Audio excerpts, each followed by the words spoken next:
All right, so welcome to Teachers Learning. The teacher training today is all about holding sold out group classes. So how do we go from, never opening a group class, never even doing a group class to getting a class that's sold out, right?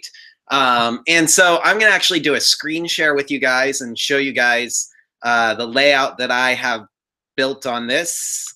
So you should be able to see secrets to holding your first sold out series dance class. And I am talking specifically about a series class, but really you can get any kind of class sold out. It's just I would focus on getting some form of series sold out where you're doing, 6 classes in a row or 10 classes in a row or even 20. I don't know how many you do as your series, but something that gets a little more commitment from people is probably a good thing to focus on getting sold out. And this, just to give you guys an idea, this little thing right here is what I call the ideal student journey, or really the ideal customer journey. And this is pretty much the same for anything that you want to do, whether you want to hold a group class, whether you want to sell private lessons, or hold a big workshop or a huge event, or whatever you want to do. This is a great structure to think about when you're taking people through it and thinking, okay, I've got a plan, and how am I going to plan for taking someone who's a complete stranger, right? Finding a student that's a complete stranger and turning them all the way into a raving fan. So let's start with the planning stage. And the thing I want to say about this is I think this makes a huge difference. It's really the difference between success and struggling is in the planning stage, right? It's kind of that whole measure twice but cut once theory, right? And so if you plan ahead of time, you don't have to keep reinventing the wheel, or you don't have to make those spur of the moment decisions that might not fit into your overall plan, right? You really think about, how does each stage of what I'm doing fit together so that everything works seamlessly, right? So let's look at our planning stages here. Now, the first thing I am going to say is, like, there is some bad news, and that's, like, if you look at this, it's going to seem like a lot for some of you. But the good news is that the more effort you put into something like this, the more people can feel the importance and the value of what you're offering, right? If you don't put time into something, people can feel that. Whereas if you put time into it and you stay in communication with them and let them know about the things you're doing, then they can feel that, and they can sense that it's something of value for them. So they're much more likely to take you up on it because they see that effort going into it. And plus, this kind of stuff, this is dance. Everything's about growing your dance scene and growing your classes. So it's actually a lot of fun to do this kind of stuff. Okay, actually, we're going to skip that section and go straight into your experience. That was just some background work I did with Christina to help prepare this process for you guys today. So the first thing that I want to say on this is, I want you to think in terms of your experience, how you would go about becoming a raving fan of something. So right now, if you look at our section from Find Students to Create Raving Fans, that's all based on what you would do as a entrepreneur or as a dance instructor to get students into your classes. But the first thing you want to do when you're trying to build out something like this is think about it from their perspective, right? So in fact, I'm just going to keep it really simple and say your perspective of some class you took, or, a perfume you bought, or, anything that you've done before. Like, the experience that you go through is you start by, you learn about it, right? You just hear, oh, this thing is there, it's possible, right? And then you maybe look into it and you become interested and you get a little excited about it. And then you might try it, right? You might get a free lesson or a free sample of that perfume, or maybe it's something really low dollar offer and you just try something really simple, low commitment. And then you want more, right? If it's a good product, if it's whatever it is you enjoy, you want more of it. And so then you buy some of it, right? Or buy more of it, and you use it and you love it, and then you buy more. And then you tell others about it because you're fallen in love with this thing. And then you actually maybe even make your friends try it, right? You're like, no, you've got to try this. And you drag them along or something. And then your friend tries it, right? And maybe they try it at first for free, right? They just get a little sample of it. You got them interested, right? And then they want more, and then they buy some of it, and then they go through that whole process as well, right? So when you're thinking about your prospects experience for your classes, it's the same thing. They learn about you, then they become interested and excited. They try you, right? Ideally for free, or a low dollar offer. They want more, they buy some lessons, right? Then they use those lessons and they love those lessons. They buy more, they tell others about you. Then they start dragging their friends along, and then their friends try you, again, ideally for free. And then they want more, and then the friend buys some lessons, and they go through that whole process, and then they bring their friends, and so on, and that's how it can snowball, right? But when you're doing this, you want to think, how do I help someone go through this process in the easiest way possible, right? And if you think about it, like, most people actually skip a lot of stages in this. They immediately go into strangers or random people, and they just offer lessons for, you know, $10 or $20, or even group classes for $120 or something like that, right? And they're skipping all these stages. Someone's not ready to give a huge commitment like $120 until they've experienced and tried something for free from you, right? And maybe even paid a small dollar amount for something. So really, this whole section is taking their experiences and then thinking about, what do you need to do to transition them into that experience where they learn about you, right? You got to find them so that they can learn about you. And then for them to get interested in experience, you've got to build that interest, right? And so that's what we're going to cover today, is this whole process that we do here. But there's a few more planning things I want you to think about first, right? And one of the things I just want you to be aware of is that getting to sold out ideally only takes 2 attempts, right? That's the ideal. And the way to get to sold out with just 2 attempts is basically, on your first try, you want to sort of plan for what some people would call failure, or what I call learning your numbers, or just learning, right? Like, so the base idea is, if you talk to 100 potential students and then you get 10 of them to join, then the next time you do this, you know that to get 30 students, you need to talk to about 300 people. And when I say talk to, I don't mean literally one-on-one talk to. It could be you just get yourself in front of 100 potential people at a non-dance event, right? And you show them your dance skills, and you give them a flyer and to come take that lesson for free, and then 10 of them show up because of it, or something like that. And that's a very simplified example, but the idea is if you start to know your numbers, right, of how you're getting people into your classes, then you can understand how to scale it so that you get a filled class, right?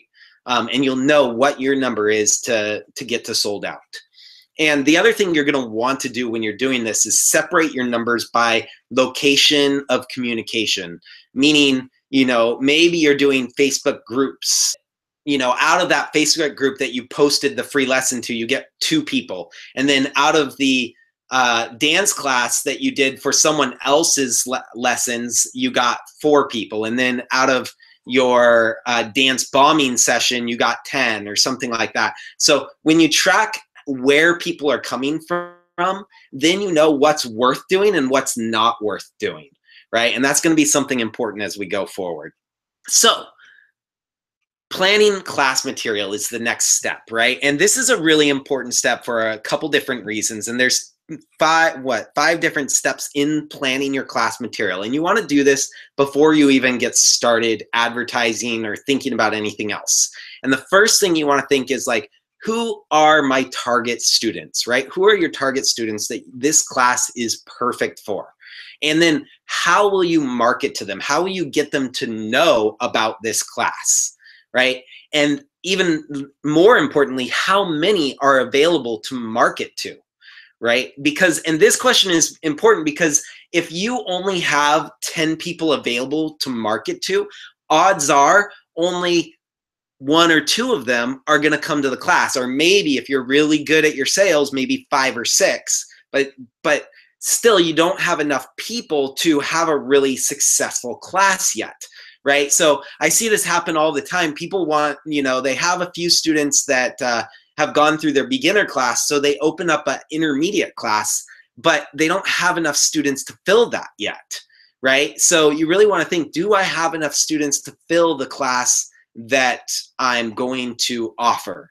And if I don't have, if I can't reasonably get enough students in it to make it worth my while, then I want to think about a different class to offer, right? And then if you think about it, let's say you have, 30 students go to your beginner class, right? And out of those 30, that means you have 30 students that might want to take an intermediate class once they're done, right? But odds are not all of them are going to want to. Let's say 10 out of those 30 are going to want to actually take that intermediate class, right? So now if you only do one beginner class, then you have 10 students to market, you're going to get 10 students out of that, right? Assuming those numbers are accurate. These are just made up numbers. You have to find out your own numbers for this. But so if you go into an intermediate class, the max you're going to get is maybe 10 people. So instead, if you hold another beginner class and go out to the same, markets and get new students into your beginner class, you get another 30 new students. Now you've got 10 students from that first class and 10 students from this new class that you can then market to, or that are more likely to take this next lesson. So now you potentially have 20 students taking the class, right? So I don't know what your sold out numbers are. You have to decide those numbers for yourself. But when you're thinking about doing your classes, sometimes you want to pick the class that makes sense for the people that are available for it. I would say that's almost always a smart call. Of course, you can also raise your rates. Like if you only have 10 people that want to take the class, maybe it's not worth it if each person is paying $10, that's only $100 for you, but maybe it is worth it if each person is paying $30. So you can do some classes where it's like a kind of mini private lesson and you sell it that way. You say, we're not going to do a big class on this. We're going to do a really small class. But because it's going to be so small, we need to raise that price a little to make it worthwhile. And you can even kind of farm out the sales to your students, right? You could say, I know you guys really want this class to happen, so it's your job to get the 10 students to make it work, right? Or however many students you need to make it work. And that does work. It won't always work. Some people just aren't into like making that happen, but there might be a few students. You just need one student that's really gung-ho that can bring in a group that's like, oh yeah, let's do this. And that's nice because it takes a little bit of the work out of your end. But now let's assume you've decided, okay, I have the right group. I have enough people to market to. So the next step is going to be, what is your goal for the students? Now you got to start planning your class materials. So what do you want your students to get by the end of this class? And maybe even more importantly is, what would be an intriguing or irresistible goal for them, right? So you got to, again, get in their brain. You got to get in their mindset and think, what do they want? What would make it really irresistible for them to take this class, rather than what do I want them to have? What goals do I think are good for them, right? And it's not that you can't put those goals in that are good for them, but when you're going to be advertising, talking about your class, you don't want to talk about what you want them to have. You want to talk about what they're excited to have, right? And then you get them excited about your stuff as well during the class as you're teaching them. So now once you have your goal for this, right? Let's say your goal is, I want my students to be able to get on the dance floor and have fun and be confident and comfortable and be able to dance all night long, right? That might be the way to put it. Get on the dance floor and be able to dance all night long without even, without any worries or something like that.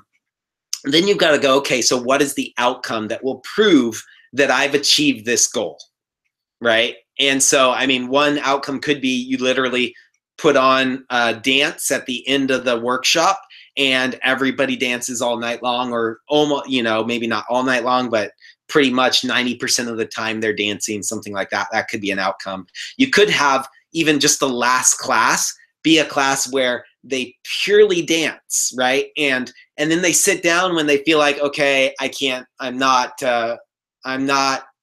feeling it right now. I don't know what to do, you know. And so you can see how often do they sit down versus how often do they just keep on dancing, right? So there's kind of this proof that you're getting that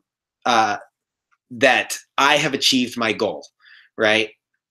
So once you've decided what your outcome is, what the physical proof is that you have achieved your goal, then you want to start building your class outline and what you're going to teach. And that's a big mistake I think a lot of people make, is they start building their outline and what they're going to teach before they've done their first two things, like what is their goal, and then how do they know that they've got the outcome of that goal, right? And if you don't do those two things, it's just kind of blindly going along.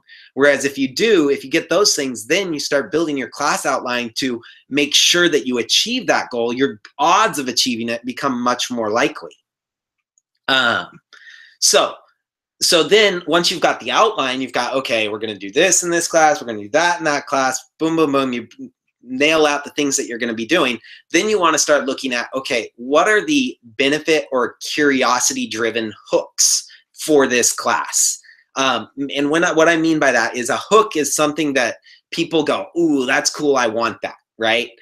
So if we go back to the original question of what's irresistible or intriguing to them, right? It's like there's probably an overarching goal that's intriguing, but there's also probably little things that you're doing throughout the class that are intriguing to them as well, right? So an example of like a benefit-driven hook would be something where, you know, you're going to learn the 3 different ways to use frames so that you can connect with all different types of partners. And I'm just making up, there's not 3. I'd have to look at my notes to find out what my numbers are for that. But the idea is to give them some very specific, like, this is your benefit. You are going to learn this thing that's going to allow you to do this, right? And a good way of thinking of a benefit is always add the words "so you can" to the end of the benefit. For example, you know, if you were just to say the 3 ways of having frame, right? That's not really directly related to the benefit yet. It's assuming they understand that benefit. Whereas you go, the 3 ways of having frame, so you can connect to every single partner you dance with, right? Or, you know, whatever that benefit is, then when you add that "so you can," it gives them that, oh, this is why this is important to me, right? And also, a curiosity-driven hook is another good thing. So a curiosity-driven one is the same idea of whatever it is, but you put a name in it that maybe isn't that obvious. So you might say the X factor that allows you to connect to every partner more efficiently, or something like that. So the X factor is like, what's the X factor? I don't know, right? If I haven't learned it yet, I don't know it. And so that's another way to hook people and get them excited about a class, is to give them that curiosity thing. But it's got to be connected to the benefit that they're going to get out of it.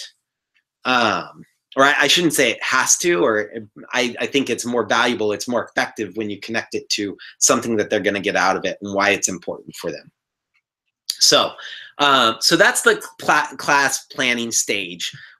And actually, before we move on, I want to give you a little material that you can grab. I have actually a lesson where you can actually build out a series of classes in less than 60 minutes. So that way you can do like a whole 6-week series or however long you want, and you can get through it really quick rather than spending hours and days on this. Let's see. So the next thing is you're going to want to plan how you move people through each stage of this journey, right? From finding a student to building interest. And when you do that, like, think about it in like, what can you do to provide extreme value and make the next stage almost irresistible, right? When you find a student, what can you do that makes them, oh, so excited? Like, it's almost, they can't help but build interest. And then they're so excited, and you've built interest that they can't help but engage. And then they've engaged in a way that they're so excited and that they can't help but subscribe. That's our goal with each stage, because then we can get much higher conversion rates, right? Our rates can go from, you know, 10% to 20 to 30 to 40 to 50% in some of these things, and even higher depending on the stage you're taking someone through. So in each stage, that's kind of what we want to think about. What can we do to provide extreme value and make the next stage almost irresistible? And before we go through each stage, the other thing I do want to say is that you want to open with a bang, right? Meaning don't just do one thing, do a bunch of things. So when you want to find students, don't just go to your friends and family. Go to your friends and family. Go online to the Facebook group, to your Facebook page. Send your emails to your email lists. Do a bunch of these different steps. And you don't have to do all of them, but the more you do, the more you can be sure that one of them is going to come through for you, right? So if one of them is a complete flop, you've still got other methods that are possibly likely to work. And another thing, like you're going to see it later, but instead of just offering one free lesson, you could offer a whole week of free lessons, or even a whole month of each Monday you hold a free class, and they're all building up to a class series that starts the next month, right? Or the next week or something like that. So when you're thinking about doing these things, the more different things that you can do, the easier I think it will be to make sure that one of them works. And that way, it's more likely that you actually have it. You can get a sold out class the first time you do it, rather than the second time, needing the second time. And the other really important thing as we go through this is you want to try to track your numbers and track your conversions on these things, right? So it's when you track your numbers, it does allow you to know how to get to sold out, right? But you'll also know where your trouble zones are, right? Or the areas for biggest improvements in your process, right? So without tracking your numbers, you might focus on getting more people to subscribe, right? But in reality, the biggest improvement could come from building more interest. But if you don't track, you don't know, right? So if you can track, okay, these students came from this, these students came from that, then you're much more likely to know what to work on, and what areas to improve in. So things you might track are how many people came to your free class due to your Facebook post, right? Or due to your flyers, or due to your dance bombs, or what else we'll talk about when we go into the Find Students sections. How many people came to the class because of those things, the free class, right? And after that free class, how many purchased after your free class, right? Because if you have 30 people show up to your free class, but only one purchases, then there's something that you need to do in that free class to make it more exciting for them to purchase. And that's the area that you really want to focus on improving, rather than just go out and try to get a whole bunch of new students in. You want to improve that class first and then get a whole bunch of new students. So for each stage, you want to think how many moved to the next stage. That's the conversion. For each stage, how many went from, they had an interest to they became engaged, or they were engaged to they became subscribed, right? And some a little more advanced things, but that are really powerful, are you can calculate your return on investment, right? So for example, if you are doing Facebook ads and you spend $100 on ads, then and it's directing people to a $20 class, right? And 3 people come because of those ads, well, you made $60, right? Or let's say you try another thing and you spend $100 advertising a free class, and then 10 people come to that free class, and 3 buy the $20 out of that 10 people, 3 buy the $20 class. In that case, you also made $60. But you also get 7 free leads, because those 10 people that came to class, you're definitely going to get their email address so that you can send them more info on classes later, right? And on workshops and things like that. So those leads are extremely valuable for your business, to be able to send them information later about your future classes and not have to pay for advertising for it. Right. And this is, again, it's an advanced concept for when you're paying for ads and stuff like that. A lot of you right now, you'll find 90% of the things I'm going to talk about are things you can do for free that just take your time, not money. But I do want to just mention, as far as tracking goes, that is something really smart. And then another thing that's really smart to do is to calculate your return on investment based on the lifetime customer value, which is a more advanced concept, but the lifetime customer value is, you know, when someone comes to a class of yours and they spend $20, that's not the only money they're probably going to spend with you. Later on in that year, they might come to a whole series or a workshop or something like that. And so ideally, you want to be able to calculate all your customers. You know, if you have 100 people that have been your customer, they bought something from you for as little as $1 to whatever it is. If you have 100 people that have bought something from you, and over the period of time, like that they bought stuff, they bought, you know, I'm just going to make up a number, $100,000 worth of products. Some of them have bought 10,000, some of them just $1, but overall, the amount of money that's come in from those people is $100,000. Well, then, you know, if you divide the 100,000 by the number of customers, which is 100, you have a lifetime customer value of $1,000. And what that allows you to do is realize how much you can spend on advertising, right? So if your lifetime customer value is $1,000, you can spend, you know, easily spend $100 to get one person to pay you $1.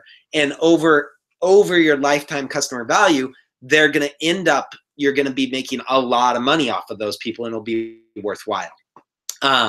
Anyway, we could get into more of that in a later conversation, but I just want to give you guys those ideas of how you can track numbers and how that can be really powerful for you.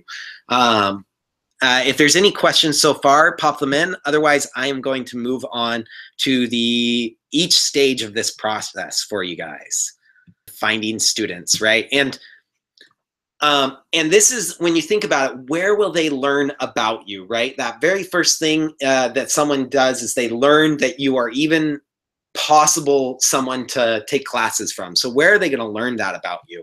And here's all the places that I've brainstormed, and there's probably more, but these are a good start. And I actually started with the easiest and moved all the way down to the hardest. So I would recommend starting right with your friends and family. Right? Actually go to your friends and family and say, hey, I'm opening up a dance class, and I'm offering the first lesson free. It's this Friday at, you know, 10 o'clock. Would you guys like to come? You know, or do you have any friends that would like to come, right? Bring a friend, don't forget. But your friends and family are people that are willing to help you out and take that first jump with you and be, okay, yeah, I'll try a class. And then, of course, this is assuming this is a beginner class. And a lot of the things here I'm talking about are great for beginners. But it's the same idea. If you're going for more intermediate or advanced dancers, same idea. You can still go to friends and family, but you need to look for those friends and family that are actually in your market, the intermediate dancers at that stage. Same with Facebook friends or groups or pages. You want to go specifically to the people that make sense for this class. So let's assume it's a beginner class. This is your first class you're opening up. You're doing a beginner class. When you go to Facebook friends, right, same thing, or groups. Maybe you create a group or a page, or someone else has created a group or a page, right? And you want to post about it there, right? Now, the thing to think about, of course, is first get permission. If you're going to post on a wall or somewhere that's not yours, get permission from the person that you're posting. But also, a key to this is if you're offering a free lesson, you're providing value to people. You're much more likely for someone to say, yeah, sure, post about your free lesson on my page, because you're giving their page more value. You're giving their group more value, right? It's sort of like their group just got a coupon or a discount for something, right? Because and I wouldn't say a discount, it's something free, right? Which is really valuable. So not everybody's going to see it that way, but a lot of people will see it that way of like, oh, wow, you know, I get to give my fans or my friends this special deal, right? And you could even have the person that owns the group give out the deal to their friends instead of you posting. That's even more powerful if they're like, yeah, I'll post about it for you. I'll give my friends a free dance class for you. So those are two ways. Now let's go into up and coming dancers, right? So anytime you meet an up and coming dancer on the dance floor, off the dance floor, someone where you think, wow, this person would really benefit from this class I'm about to hold, you know, you can tell them, you know, I've seen you dance. I think you're coming along really well. And I have this free class that I think is perfect for you, right? And this might be one, an up and coming dancer might be one for someone that is more an intermediate class or something like that. It really depends on what you're teaching in your class. But that's a perfect person to go to and tailor your message to them. Just say, you know, I think you're already really awesome, and I think this will just take you to your next level. And I'm offering it to you for free, right? The thing about offering it for free is it makes it really easy to offer these things without feeling sleazy or like you're trying to sell something or push something on people, right? And it doesn't just make it easy for you, but it makes it easy for other people, your students, your friends, to offer it to their friends, because it's a gift now. It's not like, oh, come do this thing where you have to pay money. So I think having some form of free class is a very smart idea. Even if you're doing an intermediate class that's, you know, you're doing a dance series, let's say, for intermediate dancers, I would probably start by giving them, you know, 1 or 2 or maybe even a whole month's worth of free intro lessons where you're giving them little tips that are leading them into this, to the intermediate class. Or maybe you're giving them the basics that they need to know in order to enter this class, right? Here's the fundamentals you need to get before you can go into this class. Take this class and you get it, and here's another class for it. And then give that away for free, so that just gets them excited and interested into that group series. And of course, you don't have to do that, but I do find that is a very effective way. Now, if people have already taken your lessons before and they already know the value you have, you can skip that stage. You can go straight to them and be like, look, here's a class I have, you know, here's the price, and you can join. You know, maybe you give them a discount or maybe not. But you can skip that stage if they've already paid for you. But if they haven't, if they're new to paying to you, having some way to get them in there without that, you know, some free class that they can experience and try it out is key. Another thing you can go to is struggling dancers, right? Those are people that like just you see they're struggling with some aspect and you think this class would help them through that, right? Just go up to them and say, I noticed you've been struggling with X, you know, and I think this class would really help you out. Come check it out. Again, like offer them the free thing or the paid thing, depending on whether they bought lessons from you or not. Another place you can go is just at a social dance, right? You can ask someone to dance and maybe they say, okay, but go easy on me, I'm new. That's the perfect moment. Whenever someone says, go easy on me, I'm new, that's the perfect moment to just say, oh, sweet, have you tried this class or that class, right? That's the low-hanging fruit. They're basically saying, I need help, right? And if you want, you can even give them like some free tips. You can say, oh, do you want some free tips? You know, do you want, or I wouldn't say free, do you want some tips, right? To improve as we dance, you know, and then if they say yes, that's an even easier segue to say, oh, if you like those tips, you know, I have a free class that you can join coming up this Saturday or whatever it is, and get them to join the free class. And actually, I have a better way to transition people other than just go straight to the free class. And I've been saying a lot about go to free class, but there's actually an even better method, and that's about letting them subscribe to your mailing list and then giving them a coupon for a free class by email. And that's really powerful because, well, I'll get into that in a little bit, but just know that's actually a really good step to go to. So these other steps that you can do to just find students, you can use business cards and flyers, pass out business cards. The one thing I do say is if you have a business card or a flyer, remember to have that $10,000 idea on it. And if you don't know what I'm talking about, basically it's to have a reason for them to keep the flyer, right? Or keep the card. I'm not going to go into the details on why it's a $10,000 idea. Just know that like most people throw away business cards, throw away flyers the moment they have them. If you give them a reason to keep it, it's much more likely that they'll actually use it someday because now they're going to look at it on a daily basis when they pin it on their fridge or put it in their wallet or whatever else they do with it. The other thing about flyers is create something specific for your class goal, right? So when you if you create a general flyer that's just for your dance studio or for your classes in general, that's usually a waste of money. I'm not going to say always. It really depends on what your goal is, but most cases, if you're creating a general flyer, it's not going to do much. Whereas if you have a very specific flyer designed at a targeted audience, that usually gets results. And so you want to think about like creating a flyer that targets the people that you want to attend whatever it is you're trying to get them to attend. Another place to find people is at dance bombs, right? That's when you go out to a non-dance place and you dance, and then you tell people to come, you know, try your dance. Like you hand them flyers, or maybe you even teach a little mini lesson or something. But basically, you can go anywhere there's, you know, a large local gathering of non-dancers, and if there's live music, that's even better, right? Like going to a farmer's market where there's like 100, 200 people all coming together and they have a live band playing.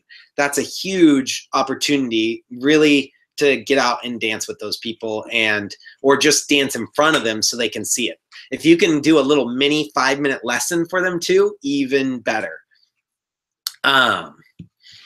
But you know, pass out those flyers at those dance bombs, and well,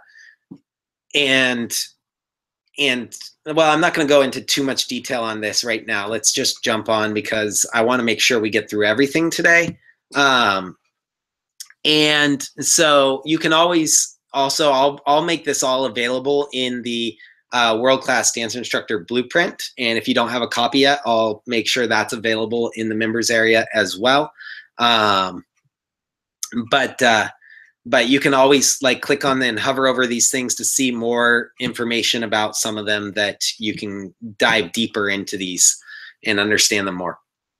So another great way to find students is to teach group classes or workshops or big events for other organizers, right? And this is obviously, you have to get hired by those people. You can offer to teach for free for them, as long as you can advertise at the end of the class or the workshop or whatever it is you're teaching, you know, like, hey, if you want to learn more about me, you know, subscribe to my mailing list or come to my free dance class. Again, I really recommend even just going for subscribe to my mailing list. I'll send you some really cool free stuff, and coupons for my classes or things like that, because it's way easier to offer that to them, and more organizers are going to be okay with, oh yeah, sure, you can, you know, have them subscribe to your mailing list, versus you telling them to come directly to the class is a little scarier for some organizers, not all, some.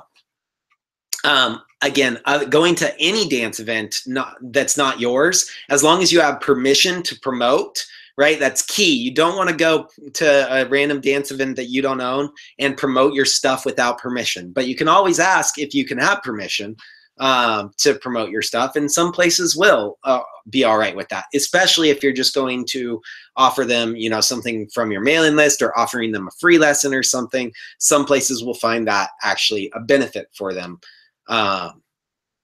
But again, I put this down on the bottom because this really is harder to do. It's much more likely to be able to do it if you're a big name, if you're very successful. It's harder to do if you're a newer dancer. And so it's a little bit further down. Referrals, this actually might be easier. This probably actually should go up after dance bombs, but referrals is another great thing.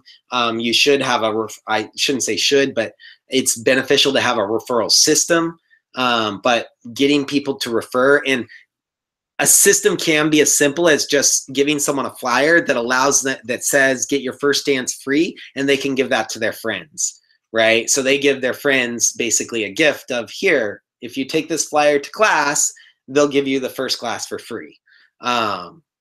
So that could be your system, and there's a lot more integrated ways to make a system on referrals, but you don't want to just have base referrals. We'll get into that in a little bit.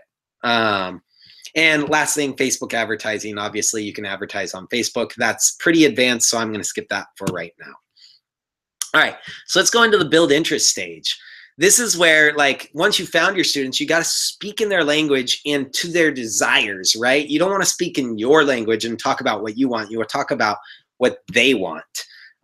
So things that often, like, like if you think of a beginner, what does a beginner want? A beginner doesn't want to be awkward, right? They don't want to feel like they can't dance, right? So maybe no more awkward feelings when you go to a dance, or impress your partner, right? Impress your girlfriend or boyfriend or significant other, right? With your newfound dance skills. Those might be some things that they want. I know one thing that's almost every beginner wants is speed to results. They want to know, how long is it going to take me to get out there and dance, right? So if you can give them like a class where within 1 hour they can then get on the dance floor and dance, that's very powerful, right? And I think if you search Dance Ninjas again for that, or maybe search online, I know I have a 5-minute lesson where I get someone to dance in 5 minutes, and it's kind of an exaggerated version, but you could take that and spread it out over an hour, and then take that same idea and have someone up and dancing within an hour very easily. 5 minutes is definitely, you have to be very precise with everything you do, but an hour should be no problem for you guys. Anyway, another thing that you want to do when you're building interest is show them, you know, and these are all options of different things you can do, but the more you do, the better, right? You can show them your dance skills or your teaching skills, right? Use videos, use your bio, use class descriptions, any of those types of things will show them, oh, that's cool. They actually have some dance skills. They have some teaching skills, right? Maybe even more important than that, though, is to show them your students' dance skills, right? And that can come as well from videos, not bios, but from videos, like some proof, like here's the person before and here's the person after, or even just the after they've been dancing, you know, for one hour, and look at them already, right? This is proof or results, right? At the end of any class you do, like doing a little video of everybody and getting everyone together and just being like, okay, we're going to videotape what we learned, and getting them all to do it together. And then have, like, post it on Facebook, have them post it, tag them on Facebook when you do it, right? That way they see it and they're like they share that with their friends. Oh, look what I learned, this silly, goofy thing, right? And get them excited about and sharing about that, right? And then their friends are, just by tagging them, their friends are going to experience and go, oh, that was really cool. I want to do that too, right? And if you have them a little nervous, like some people, oh, I don't want to be on video, you just say, don't worry. If you fall down, we'll re-video it, right? Like basically you make a joke of it, you make it like it's no big deal, we're just having fun here. And most people are, yeah, no problem, you know. But if someone really doesn't want to be videotaped, they could always step out and not be in the video. But that's a really powerful way of getting people interested in your class and kind of building buzz about it. And also testimonials, getting testimonials, and we'll talk about that in a little bit. Another really important thing to make sure you do is talk about what you do for them, right? What are the secret methods or the techniques you use to help them improve their dancing, right? For me, it's the Superman analysis, and we'll get into more of that when we get into holding classes, but you want to talk about what you do for your students. Right, so now the engage step. This is a key step that a lot of people forget or skip or something like that. And this is, you want them to have a little dance victory, right? If you think about like a beginner dancer they don't dance because they don't think they can dance, right? So if you can give them that little victory of like, oh, I actually can do this, then they get that, oh, okay, maybe I'll try this out, right? So if you're dance bombing, this is relatively easy, right? If you go to a big dance venue or anywhere where there's non-dancers and you show them it, and then maybe you give them a little 5-minute lesson and you do something really simple that shows them that they can actually dance, right? Then that gives them that little dance victory. But even just dancing with someone that's never danced before, just one-on-one dancing with them is giving them that dance victory. If you do something easy enough that they can actually dance, right? So that's the general idea, is ask non-dancers to dance or teach a mini group lesson, but get them to try it and realize they can do it. And then the subscribe stage, this is a key one, right? So at this stage, after they've had that little victory, this is the moment where you want to say, sweet, did you enjoy that? Yeah, I enjoyed that. Well, if you want, give me your email and I'll send you a free coupon, or a coupon for a free dance lesson, right? And that's something that could, ooh, that's cool, I want that, right? And you can go even deeper into this. Instead of just a dance lesson, you could also give them, you could also send them tips, right? You can, you know, if you want, I'll send you your first lesson free, but also I'll send you some tips to get you started and, you know, just get you a little bit more interested. That way, you know, if you're not ready to come to the class, you can practice on your own and get better and then come to the class or something like that. But really the thing about giving them tips is that if they're not ready for whatever reason, let's say the time is not right, they couldn't make Friday's class, they need to wait until next week or next month or something like that, right? By sending them a tip every week or something like that, you keep them interested, right? They're like, oh yeah, I forgot that. Even if they don't read the tip, just seeing your email in their inbox, they go, oh yeah, that's right, I remember that, you know, experience that I had with that person. So then when they are ready, they're like, oh, it's time for me to go dancing. They think of you first because you're in their mind all the time, right? So that's a key, is getting them to stay in front of you, or you staying in front of them, right? And now I mentioned down here, I have this way of like, okay, let's say you're trying to get someone to subscribe through your Facebook page or through a Facebook post or something like that. Then you want to think about, like, how do I write in a way that gets them to want to subscribe, right? What is their current problem and how do I transition them and get them excited about it? So you might say something like, do you have 2 left feet? Or do you think, or do you just think you have 2 left feet, right? Which is it? Do you actually have 2 left feet, or do you just think you have 2 left feet? Take our 5-minute dance test to find out, right? Like, and then they click on the post, it takes them to a little test that they can fill out, and then the results say, here's your, you passed the test. Hopefully they passed. Hopefully you make it easy enough for them that they can pass the test. And then, and you say, you are teachable. If you, want to learn more, sign up here and we'll give you some more tips to improve your dancing, right? So that's kind of like the little quiz, is giving them the interest in the engage, where they get that little victory. And then you segment them into, now subscribe for more. So that's just one example. Obviously, all of these stages, you want to think about, how do I get this person based on where they were coming from, right? They were coming from Facebook page, or they were coming from the dance thing, or the dance bomb, or from a group class. Where are they coming from? How do I transition them to the next step most smoothly? And I know this is a lot, but just start with one. Just start with, okay, this is my easiest one. I'm gonna do this, and then build a funnel for these people to go through the steps, and then go to the next one and build that out, and set all these stages up.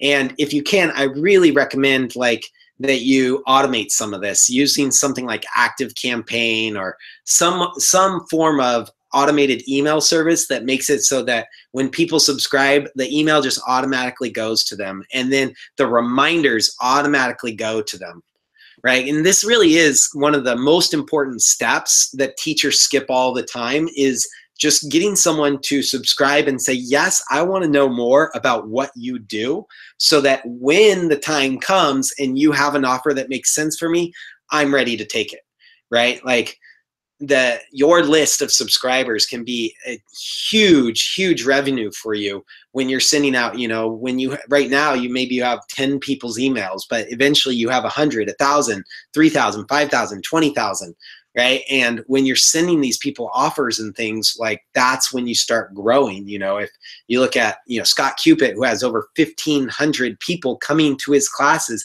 every single week, right? 1,500. That's because he was absolutely adamant. One of the reasons is he was absolutely adamant about getting emails and being able to keep in contact with people. Right. So one thing to think about when you're subscribing someone, if you've engaged with them, give them that little dance victory, and you go, oh, did you enjoy that? They say, yes, it was fun. It can be as simple as just saying, cool, you should come join us at our local dance this Sunday. And by the way, if you give me your email, I can send you a coupon for a free lesson, right? And do you want a free lesson? They're like, yeah, sweet. And you say, sweet, what email should I send it to, right? You get their email, You put them into your automated system that just sends out the emails to them, and then you don't have to worry about them. And ideally, you set up the system so that every time they do something, they take an action, they buy a class from you, they get put into another system of emails, of follow-ups that send them automated things that you never have to really worry about keeping in contact with them, at least through email. Of course, there's other things that you're going to want to do, just talking to them in person and things like that. But it will take a lot of the work off your hands by using email. And one of the methods I recommend, like my #1 method I recommend right now, is called ActiveCampaign.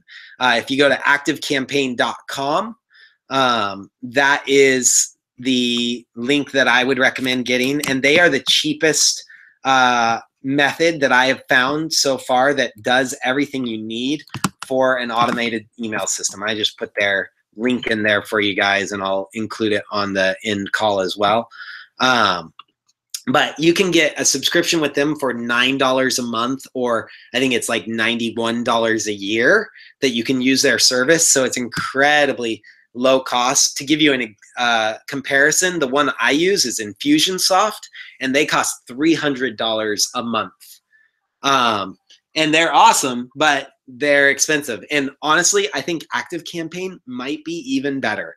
I'm starting to look at them going, maybe I should switch to ActiveCampaign, because their system is so easy to learn. It's so much more intuitive, and there's so many powerful things you can do with ActiveCampaign. I've just been playing with it recently. I highly recommend it. At the same time, like, you could use Gmail for email and just kind of semi-automate the process by creating, a bunch of templated emails and things like that. So that could be a way to go. Obviously, other ways, if you don't want to do email, you could do a Facebook page or a Facebook group, or LinkedIn, Twitter, YouTube. There's all different ways to keep in contact with people, but email really is the most powerful. I'd say the second most powerful would be multiple Facebook pages and multiple Facebook groups. And I say multiple because you need to be able to speak to people based on where they are and what their relationship is to you. Basically, a customer of yours is going to be spoken to in a very different way than someone who's just interested but hasn't actually purchased anything from you yet. You're going to make different offers. You're going to do different things with those people. So you need to have methods of keeping them separated so that you can give them the offers that are appropriate to them. So a Facebook page might be a great way to mass message everyone that's interested in you, and then multiple different Facebook groups that you move people through to be able to message them based on where they're at in the stages could be a way to go through it. But again, that requires a lot. You're going to have to actually manually move people, whereas with something like ActiveCampaign, they get automatically moved based on the actions they take.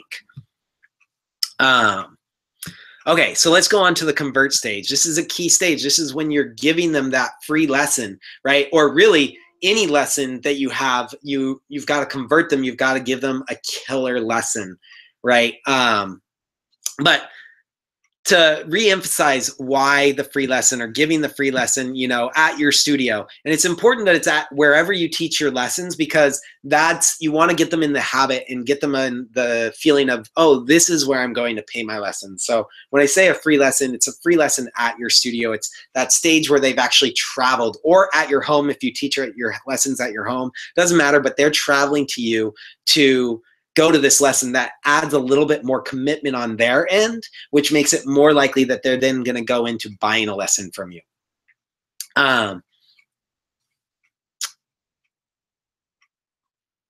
So actually, you don't need to worry about any of that. The other thing I will say, I mentioned earlier, but not just a free lesson, but if you really want to go all out, you could do a series of free lessons that are all building up to a class, or a series of free dances or something like that, where at the end of each of these free lessons, you're selling special discounted prices on this class series that you're about to open up, right? And then when you open up the class series, obviously the discounts go away. But people can still sign up for it on that last day. But this is a great way to get people into your group lessons. And if you're like, oh, I can't, like a series of free lessons, then I have to come up with a whole bunch of different ideas of things to teach,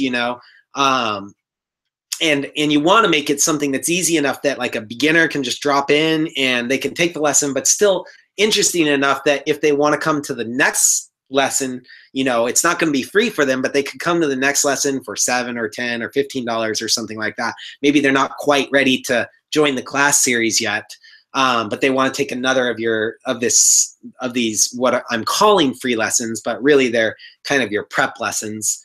And the first one is free for the person that comes, right? If they want to come to that next lesson and it still be interesting, I do have a method where you can teach as many as 60 different lessons for beginners, right? And that never repeat. So if you search the members area for how to teach a full year of weekly drop-in beginner lessons that never repeat, really you can just search for like full year or drop-in or something like that, and then click through and find this lesson. It actually teaches you how to teach as many as 60 different lessons, and all you need is 3 different moves, 4 different concepts, and 5 different teaching methods. And it explains what I mean by all that stuff in that lesson. But that's a great thing if you're like, oh yeah, I want to do a series of lessons. And again, the reason why we want to do these free lessons is because it allows them to try you out before they buy, which is key, right? But then it also allows them to get their friends to try you with less resistance, right? So it's going to make the referral process easier. If you imagine someone going to their friends and saying, oh, hey, come to this free lesson, that's way easier than going to their friends and saying, oh, you should come try dancing. It costs $20 or it costs $10 or something like that. So much easier to get a friend to join if they're just saying, oh, it's free. And also it just makes it easier for you to offer it, right? Because it's much more difficult to go to someone and say, come pay me money, right? Compared to going to someone and saying, hey, come take this free class, right? You can go to almost anyone and say, come take this free class, and it's relatively easy and not scary. Whereas saying, come pay me money, that's harder to do. And then once they enjoy that free lesson, that's the perfect moment. It's really easy to say, okay, now I have this free or this series lessons, right? Nobody's going to expect all the classes to be free.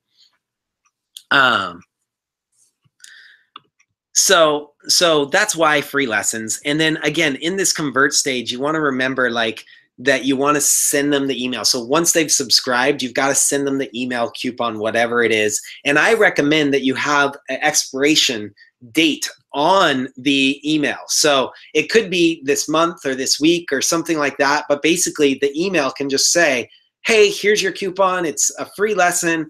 And just so you know, it expires, you know, at the end of this month is a great one, because then you can basically send it all the way up until like 3 days before, and they'll still get it and they still have time to come take that class, right? And then you don't have to go in and change the email, right? And all they have to do is bring the email to class, and you can see right on the email what date you sent it, so you can see that they made the expiration. So really simple way to get them to it. And then I would also send them some expiration reminders. And the cool thing, if you use like ActiveCampaign, you can send it out so that, like, you know, as soon as they sign up, they get an email that gives them the coupon. And then, you know, 3 days later, as long as it's not the next month, they get another email reminder to use that. And then 3 days before the expiration, it sends them another reminder that it's about to expire, right? So you can set it up to send these automatic emails that remind them of this thing, as well as you can set it up to send them automated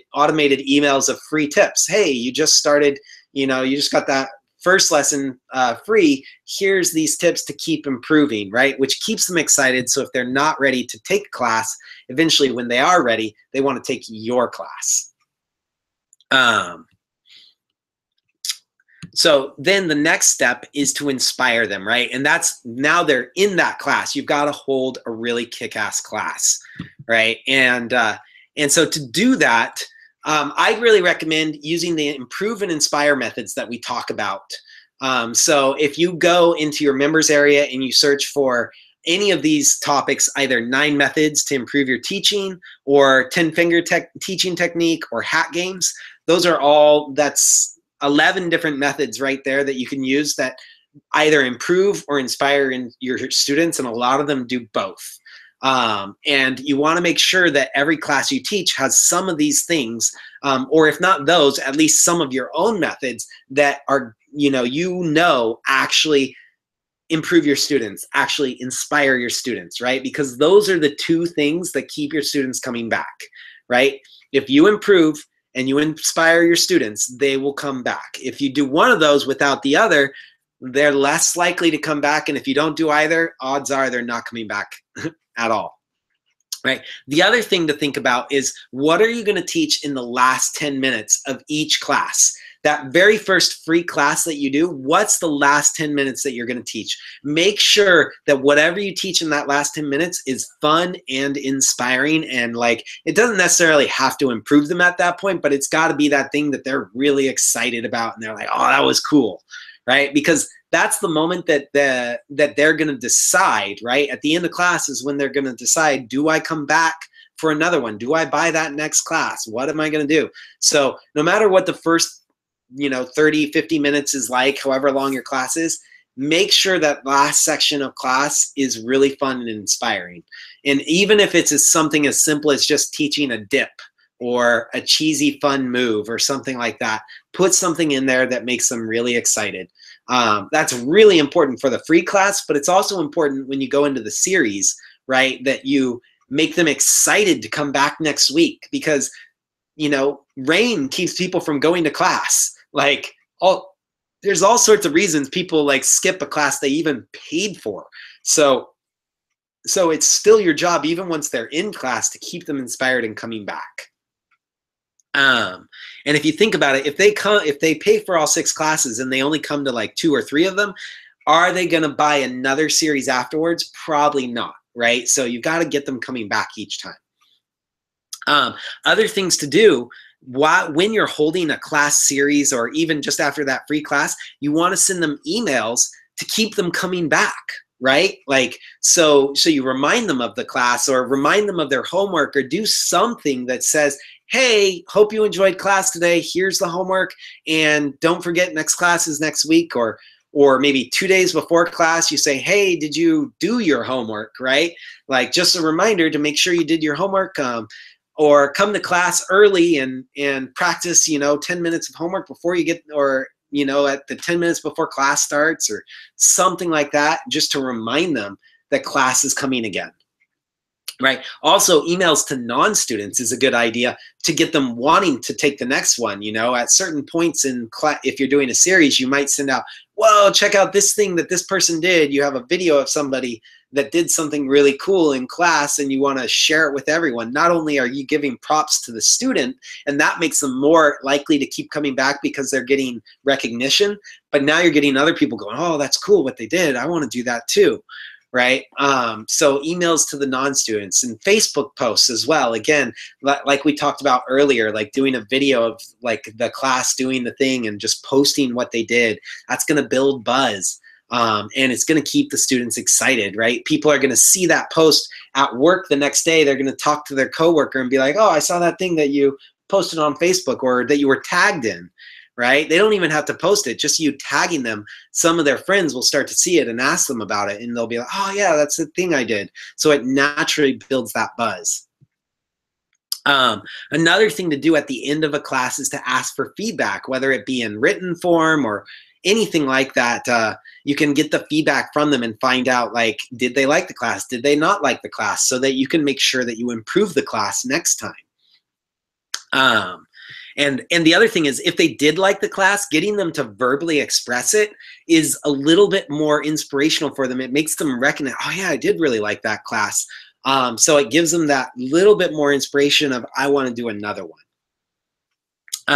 Another thing to think about, actually, this goes at the beginning of class, is whenever someone comes to a class for the first time, you want to find out why or how they came to class. This is part of the tracking, and there's actually something called a green form that I'll show you guys from Swing Patrol. That's the 1,500 students, the people that have 1,500 students. Every time they get a new student, they show this green form, and I'll share image of it with you guys right now, but I'll also share a copy that you guys can just download and create your own version of it. I will add that to the members area. right now I'm just going to show you, let's see, how do I screen share?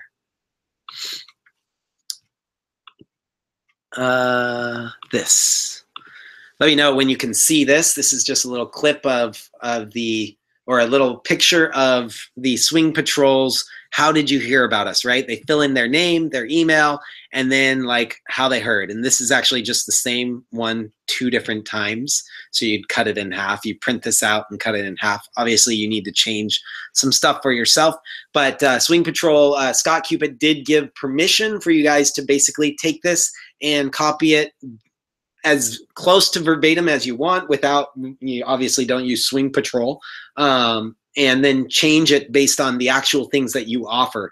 If you don't have flyers, don't put the flyer one on as an option for them to check, but put all the different ways that you can think of that they might have heard of it.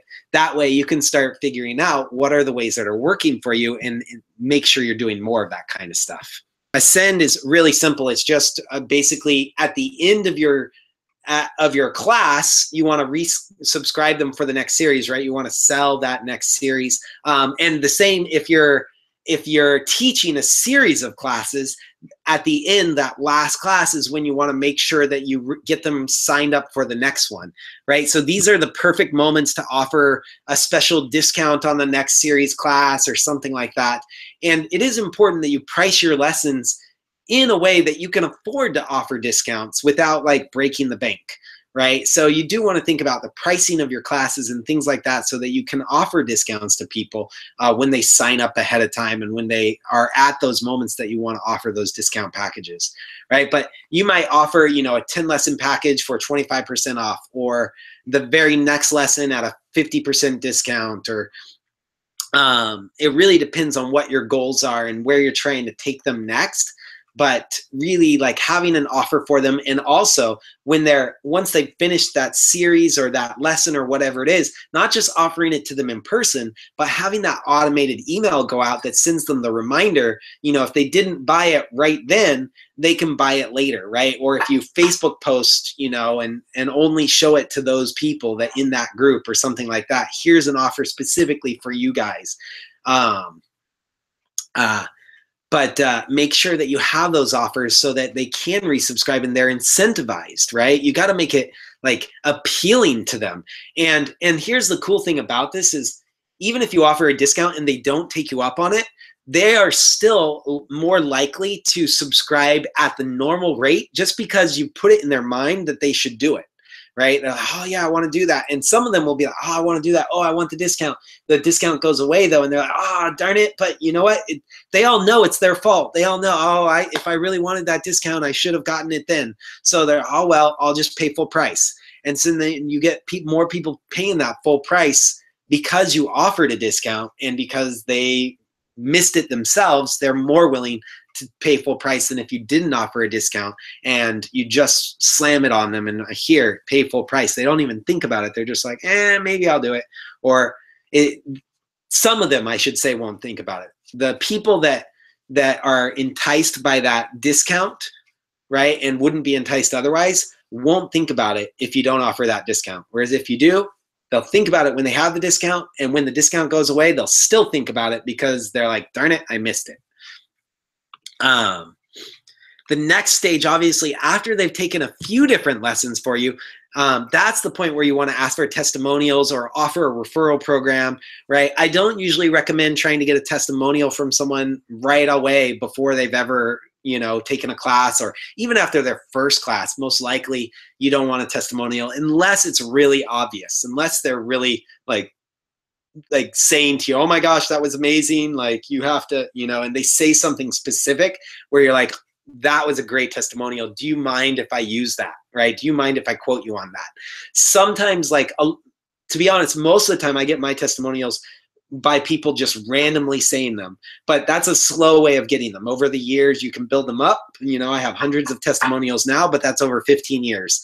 If I was smart when I started out, I would have just had a process where once someone went through a whole series of classes from me, they'd automatically get an email that asked for a testimonial. You know, hey, you just took this whole class series. Did you enjoy it? If you did enjoy it, You know, can you give me, do you mind giving me a testimonial? You know, if you did enjoy it, could you give me feedback? Right? So taking them through that process. And there's, again, if you use something like ActiveCampaign, you can send them an email that says, hey, did you enjoy the class? Like on a scale of 1 to 10, how much did you enjoy class? And if they click a 9 or a 10, it then sends them another email that says, hey, do you mind giving me a testimonial? You said you really enjoyed it. Whereas if it gives, if they click a 4, it doesn't send them that testimonial request because it doesn't make sense. For them, it sends them, how could I improve? Right? So all that can happen if you have like an automated system like ActiveCampaign. Or Infusionsoft, but ActiveCampaign you can do for $9 a month or $90 a year on the low end. Same thing, offering a referral program. This is the same idea. At this point, it's the perfect time to offer them, hey, here, give this to your friends, and they can get in for free, right? And that's something you can kind of do earlier. But this is, if you want it automated at a point where it obviously makes sense, it's after they've experienced something and loved it from you. And ideally after they've experienced multiple things from you. That's the point where you give them that referral program. And that is actually going to create your raving fans, right? If you think about it, a raving fan is someone who refers you and provides testimonials. That's when they're a raving fan, right? So you don't need to, but I think it's smart to make it as easy for them to do these things as possible, right? And I hear people say this all the time. They always say, oh, well, it is easy for them to refer. They can just tell their friend to come take the class. But it's not easy if that's what they have to do. If you think about it, like that's not the easiest way for someone to refer you. The easiest way is for them to have, to be able to refer, first off, a free lesson. That's way easier to refer than to refer you for a paid lesson. But even a free one, like if you give them a card that they can carry in their wallet, and then whenever they think about it, they just pull that card out and give it to their friend, that's even easier for them to do, right? And it's easier for them to remember to do because they have the card in their wallet, right? Or they have the card on their fridge or something like that. And if you send them emails where they can just forward that email to a friend, right? That's easy for them to do. It's easier than it is for them to remember to do that, right? Because odds are they're not going to remember to do that unless you're reminding them and saying, hey, why don't you do this for me? And also just make it like that's the expected thing, right? If you expect something from them, they are much more likely to do it. If that's just what people do, people refer. At this stage, they love our classes. They like to tell their friends, right? Then if you just make that normal for them, that's what they'll do. Whereas if you don't talk about it, if you never do anything for it, people are very unlikely to refer you, right? It's only that top 1% of people, and I'm talking the 1% that are in your series classes that are going to refer you. Whereas you can get maybe 10, 20% to start referring you if you start making it easier for them. Thank you guys very much, and I will see you guys next month, or I'll see you in the members area.